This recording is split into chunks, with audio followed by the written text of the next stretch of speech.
The silver boot stays in Houston as the Astros sweep the Texas Rangers, needing to sweep them to maintain that trophy and also the tiebreaker, which could come into play if both teams finish tied, which has happened before.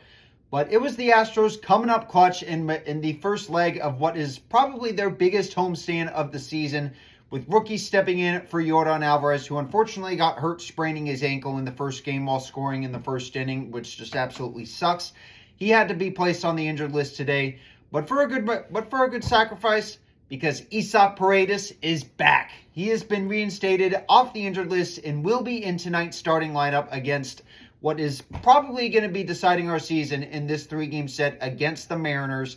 Man, dude, it's going to be a fun series. I don't know if I should be excited or nervous about it, but, I'm kind of leaning towards the latter. But all in all, man, this was a very good series. They swept them, and I hope you guys like this newly revamped MLG horn.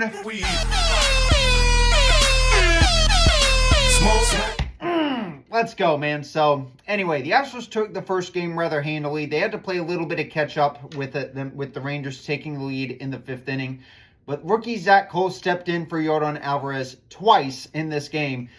Because it's crazy to think that 4 games into his career, he has become a master of this pick-me-up trade that the Astros have gotten here. Or not really a trade. But he is a beast, man. 2 home runs and a couple of ribbies, including one in this game, to give the Astros a lead that they were not relinquished. They scored 2 more runs in the 7th to pad their lead, but on an RBI double by Pena, and then also a ribby by Zach Cole, one of 2 ribbies he'd get, the first of which, of course, like I said, it came on that home run.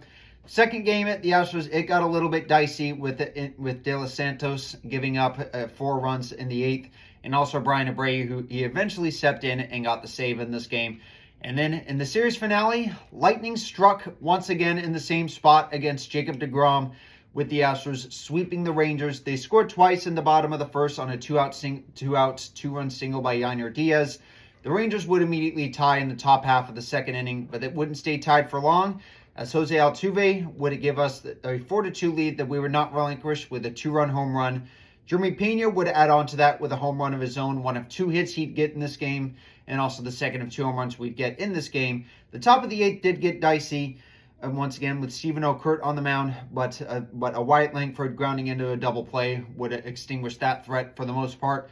A very big series on deck as the Astros host the Mariners. I'm hoping for at least 2 out of 3. The winner of this series will take the tiebreaker and also get that edge in the AL West. It all comes down to this.